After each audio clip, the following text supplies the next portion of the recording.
Bonjour à toutes et à tous, voici l'analyse du CAC 40 pour le mercredi 6 juin. Beaucoup de choses à dire ce matin sur le CAC 40. On va commencer par le graphique journalier, graphique de gauche. On définissait depuis plusieurs jours une zone de résistance qui s'étendait entre 5500 points et 5520 points. On voit les grandes ombres sur les bougies journalières autour de cette zone qui renforce l'idée qu'elle sert et qu'elle servira bien de résistance à l'avenir. On se méfiera maintenant vraiment de la rupture de la zone 5550-55 points. Si tel était le cas, on aurait probablement une rechute en direction de la zone de point bas de ces derniers jours, autour des 5340-5370 points. Il faudrait pour repasser vraiment du bon côté de la barrière et espérer un début d'été ou une approche d'été en direction de la zone de point haut que l'on définit vers les 5600-650 points. Il faudrait donc le débordement et le maintien au-dessus des 5520 points.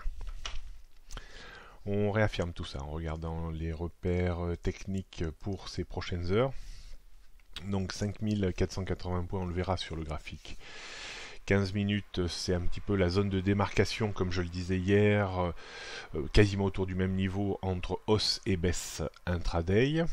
5500-520 points, c'est la grosse zone de résistance qu'il faudrait déborder pour espérer 5580, 5600, 620, 660. Le gros niveau de support maintenant, c'est les 5450 points passés en dessous. Confirmerait l'idée d'une rechute en direction des 5415, 5400, 5385 et surtout cette fameuse zone qui tient la tendance court-moyen terme autour des 5340, 60, 70 points. On poursuit avec le CAC 40 en données 15 minutes. On voit hier, je vous disais que la zone autour des 5475 délimitait bien la zone hausse-baisse intraday. Ça a été le cas.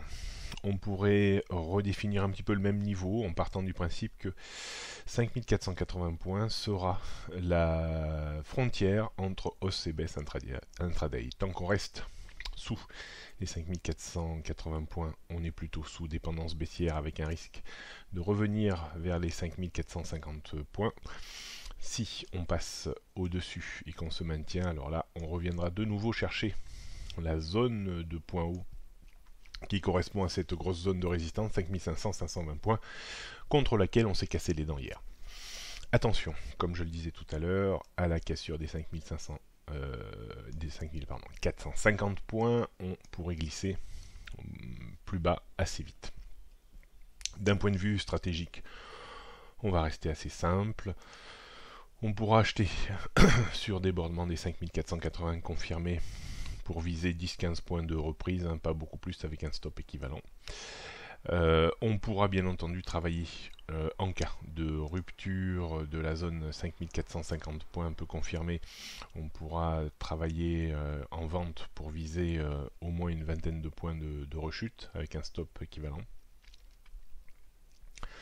Est-ce qu'il faut acheter au premier passage les 5450 points? Ce serait tentant compte tenu de ce qui s'est passé à plusieurs reprises sur ce niveau. On devrait certainement rebondir d'au moins une dizaine de points, donc les plus audacieux pourront le faire, mais il ne faudra pas trop insister quand même, parce qu'à tester un grand nombre de fois un support, on finit toujours par le casser. Donc si on résume, achat sur débordement possible des 5480 points pour viser 10-15 points avec un stop équivalent, rupture des 5450 points pour se mettre vendeur à découvert et achat juste au premier passage pour les plus audacieux sur les 5450 points, sauf si on passe vraiment très rapidement sans rebondir dessous, donc on se dispensera d'acheter sur rebond. Mais attention quand même à la configuration journalière qui indique quand même plutôt une volonté peut-être de repartir vers le bas, donc attention quand même.